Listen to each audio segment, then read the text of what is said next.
Welcome back to My Child Can't Read, a Heartland Crisis.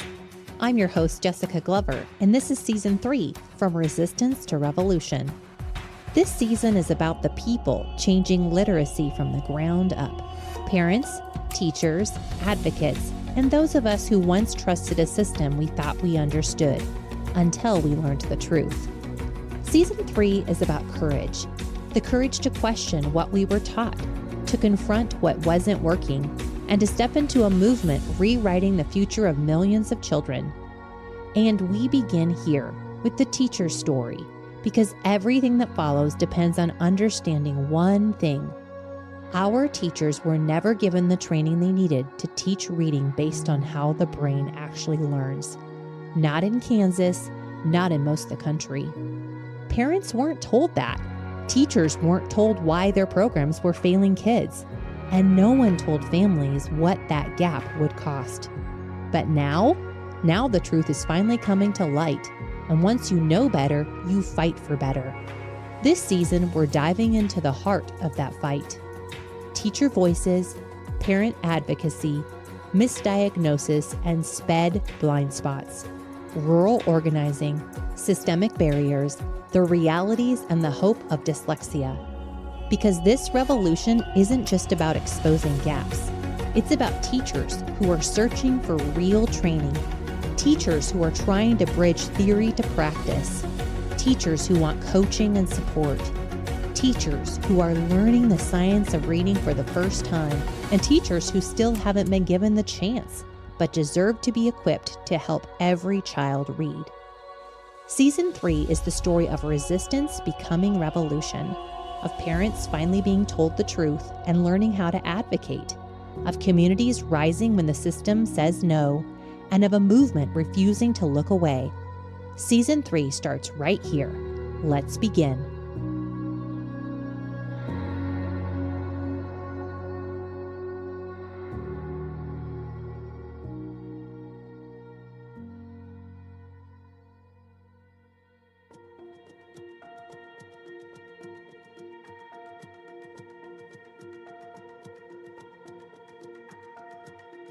For decades, families in Kansas were told their children didn't qualify, didn't fit the category, didn't meet the definition.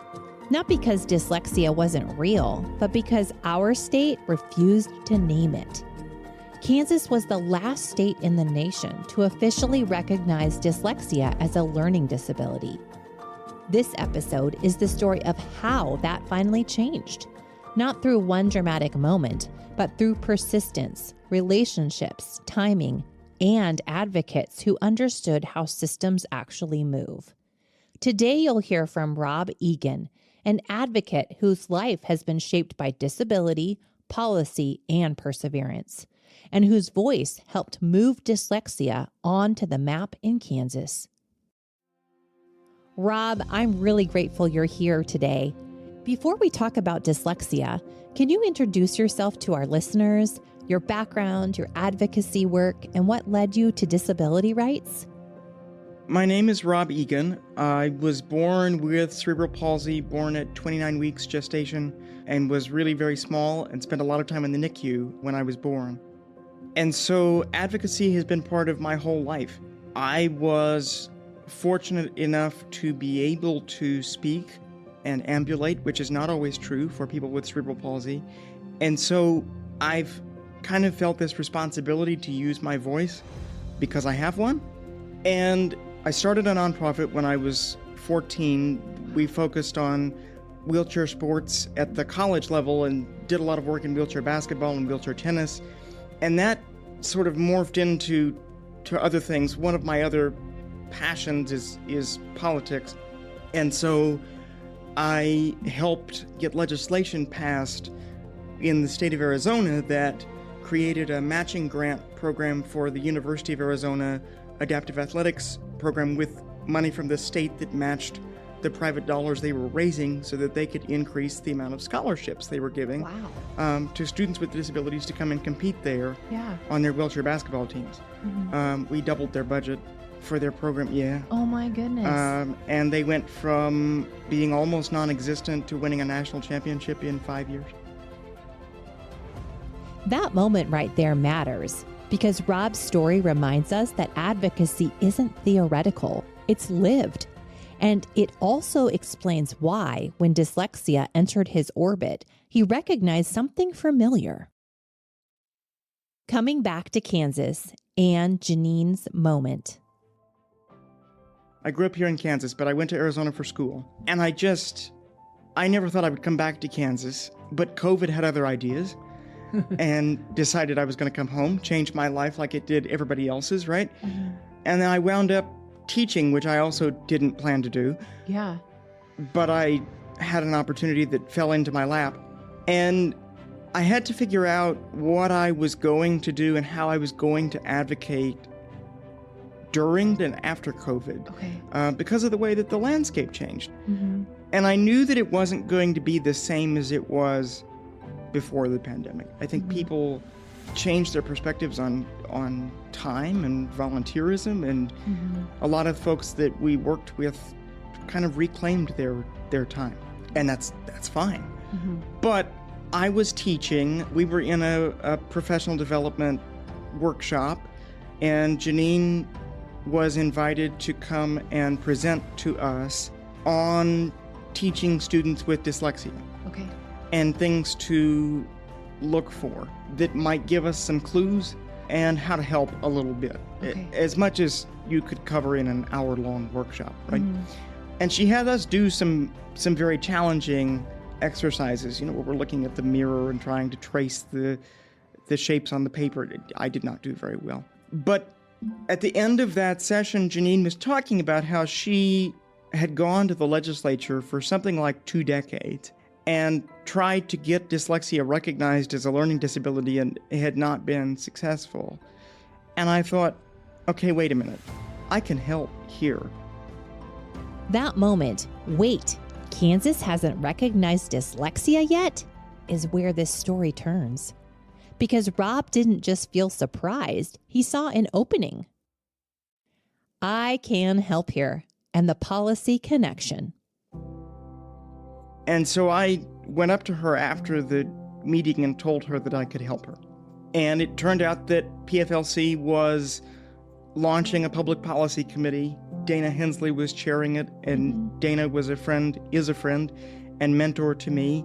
And so that just became a natural connection for that work to start. Wow. So just these connections just all of a sudden started coming together, and they were passions that intersected. Yeah. That's so neat. Okay, so then tell me about, you went up to Janine and you were like, you need me to help with this.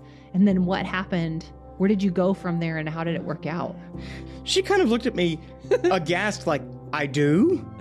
And I told her about myself and my background, and she said to me, do you know Dana Hensley? And I said, yes, I do. And she said, well, she's chairing our new public policy task force, and you need to be part of this. Wow. And so Janine, like that afternoon, called Dana. And by that evening, Dana had called me. And so it started. It was great. I felt, when we came to the first meeting, I felt like I was the odd man out in a brain trust. Okay. It's all of these people that I spent a good part of my life looking up to. Wow. Or people in those circles that I didn't know, but I knew of them. And then there was me. And I'm like, oh, I'm not sure I belong here. Yeah. But you had something they needed. Yeah. Yeah. Yeah. This is where listeners need to understand something critical. Change doesn't always come from the loudest voice. Sometimes it comes from the right voice in the right room. Topeka, the commission, and the diagnosis problem. And then you went to Topeka? Well, yes. I asked the Kansas Commission on Disability Concerns to invite Janine to present at a meeting, and she did. And you had clout there because you'd already had experience pushing for people with disabilities to have rights in certain, things that you'd done before. I was chair of the commission then. I should note that me speaking is in my personal capacity and not affiliated with the commission. I asked for Janine to be able to come and present, I said, hey, this is just something we need to know about. Yeah. And so she did. And what was mind-boggling to so many of the commissioners was, well, wait a minute. Under the previous law, physicians were supposed to diagnose children with dyslexia. And physicians on the commission said, we have no training in that. We don't know how to do that. Yeah. What do you mean the law says it's our responsibility? We're never taught how to do that. Mm-hmm. And so Janine sent a blueprint to me of legislation that they'd had introduced a long time ago. Mm-hmm. I started reaching out to some legislators. Okay. And some other folks that were advocating with Janine did also, separate from my conversations. The proposal as a standalone did not go well. Let that sink in. The law said, do it. The system had never taught anyone how. How the bill actually passed. I think people don't really understand that the Kansas legislature is not full-time. Their session is 90 days. Mm-hmm. And so they have a whole lot to do and not a whole lot of time to do it. Mm-hmm. And so there are a number of bills that get introduced that go nowhere. Probably a quarter to a third of the bills that they hear are the ones that get passed and advanced and move on. Wow. The rest of them don't. Okay. But there's a process if you get the timing right, where if you can get through the House one year, then it's possible for you to get through the Senate the next year, or vice versa, if you start the cycle at the right time. Okay. And I thought, okay, let's try to get there, because I don't think we're going to get all the way from 0 to 60 in this one session. Not that anybody thinks that it's a bad idea necessarily, but there's so much learning and so much work for us to do that I don't think it's going to all come together this session. And I would regularly tell Dana Hensley, well, Dana, the proposal is not really alive, but it's not dead yet either. And it ended up at the kind of the last minute getting introduced by Molly Baumgartner, who was a state senator at the time from Lewisburg. Okay. As an amendment to another bill that they had about changing some terminologies in disability law. And so she attached that as an amendment to that bill, and it got passed. I was about as surprised as anybody when that happened. I was excited that the language had gotten added. Yeah. But then it was like, oh, we went from not expecting very much to now it's done. And just like that, Kansas went from not recognizing dyslexia at all to officially naming it. Recognition is not the end. I think for me, as an advocate and as someone with a disability, recognition is not the end, it's the beginning. Yeah. I think now we can get help. We can move forward. Our efforts for our children, for other children who have dyslexia, are not in vain. They do matter.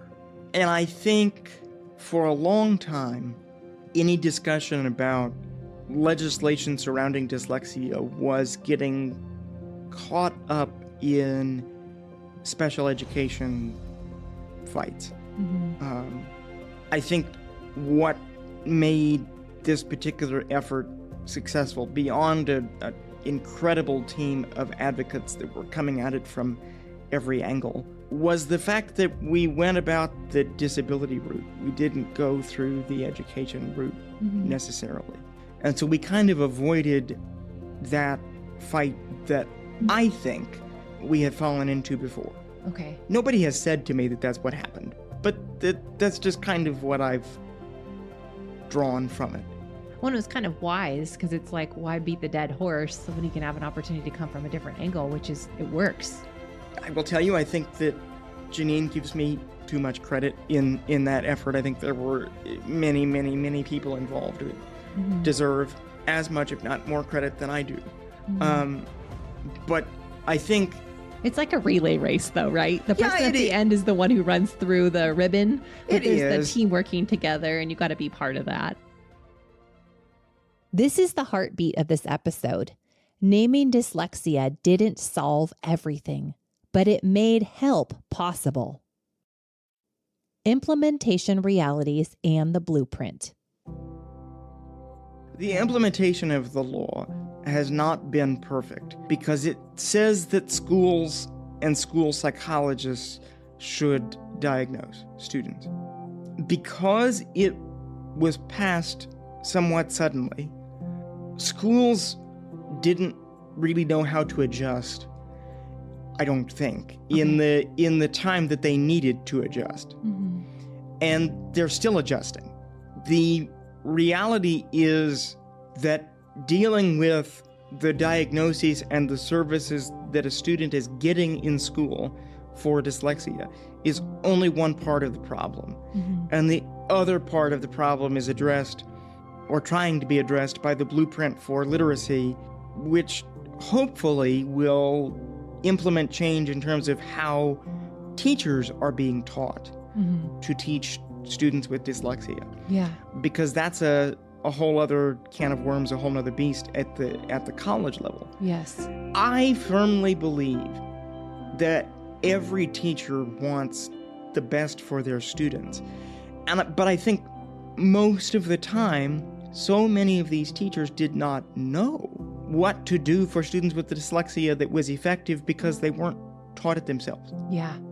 And so, if your district is given a curriculum to work with, and that curriculum doesn't work for a student, particularly a student with dyslexia, there's little that you can do, because it's not like there's tons of money laying around for you to go purchase supplementary resources. Yeah. Or get training. And everybody has processes for getting new curriculum approved, and that's a bureaucratic process everywhere. Mm-hmm. And there are good and legitimate reasons for that. Mm-hmm. But it's a struggle. Yeah. And it takes time. And the challenging part about that is students that are in the gap, right? While we're all still adjusting, there are students that aren't being served the way they need to be. And this is where policy meets people, where laws meet classrooms, where timing meets children. What comes next? I think part of it is I don't know what this looks like. I don't know if it's a legislative solution really at all. But part of this is an affordability issue for people, because while the schools and teachers are being trained in how best to serve students with dyslexia, there are still gaps that need to be filled. But if you are getting specialized literacy instruction like PFLC does, like the centers do in Emporia and Pittsburgh, that's very expensive. Yeah. And there are a number of families out there that need help that don't have those resources. Yeah. I don't know what bridging the resource gap looks like. Yeah. But I think that is next, to try to level the playing field and get everybody on the same base, so that then when the schools and the teachers are fully trained with their endorsements by, I think it's 2030 they have to do that. 2028. When they're fully trained and certified and all of that, that's what we want for our kids, right? We don't want them to be separated from everybody else. We want them to thrive with their classmates in a learning environment that is best for them. This isn't about separating kids. It's about equipping them so they can belong fully.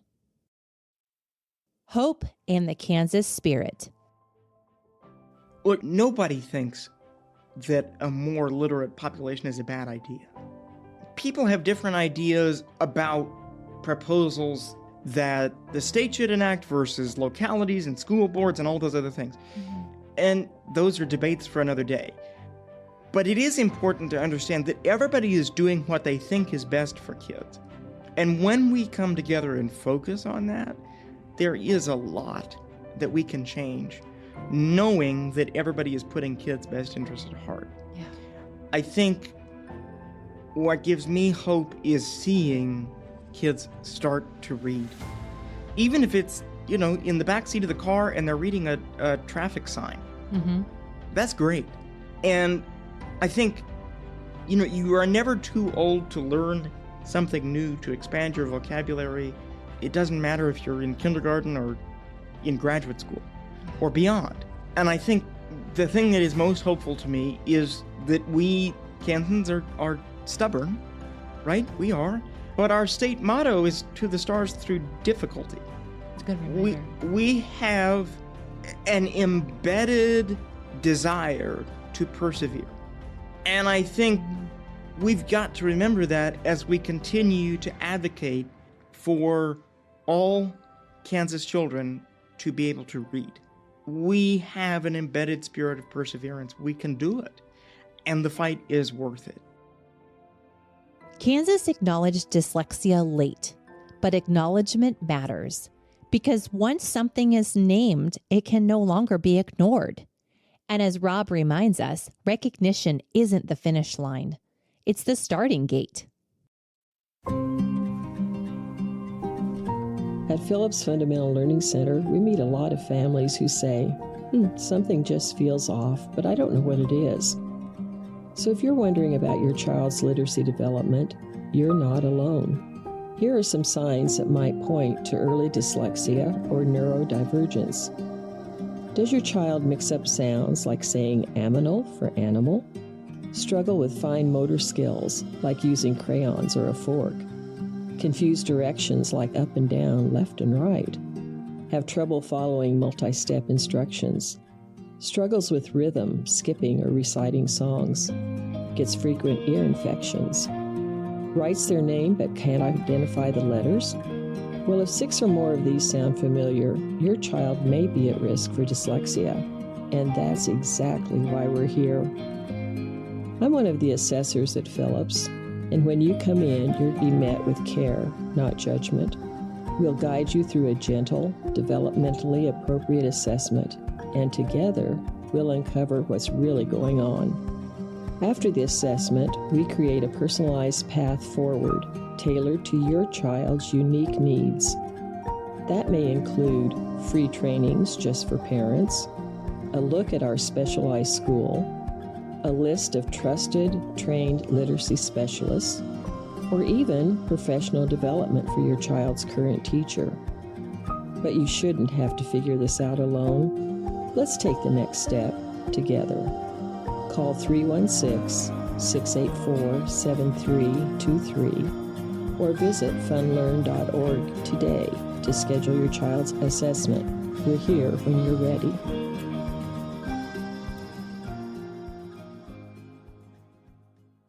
Before we close, I want to speak directly to you wherever you're listening from. If you're a parent, stay informed. Understand what dyslexia recognition actually means in your child's context, and don't be afraid to seek support grounded in structured literacy. If you're a teacher, connect your classroom practice to what Kansas now recognizes. Dyslexia isn't about effort, it's about instruction, and evidence matters. And if you're an advocate or policymaker, share this episode with someone just beginning their advocacy journey. Recognition is only the first step. Follow through is where real change happens. This is Season 3 of My Child Can't Read, a Heartland Crisis. Subscribe to continue the conversation. Next time on My Child Can't Read, a Heartland Crisis. What happens after the law exists, but the system still says no? We follow families and advocates who keep pushing when recognition isn't enough and implementation lags behind. That's next in Season 3, Episode 5, When the System Says No, Grassroots Organizing. Thanks for listening to My Child Can't Read, a Heartland Crisis. If today's episode resonated with you, if you saw yourself, your child, or your classroom in these stories, you're not alone. We believe every child can learn to read, and every parent and teacher deserves the knowledge to help them. I invite you to take action today by subscribing wherever you get your podcasts so you don't miss an episode, rate and review to help others find this series, and tell us about your story and discover how the Phillips Fundamental Learning Center is changing lives through literacy at funlearn.org/podcast. That's funlearn.org/podcast. And share this show with a friend, teacher, or fellow parent who needs to hear it. All resources, source credits, and tools mentioned in this episode can be found in the show notes. Remember, together we can rewrite the story one reader at a time right here in the Heartland.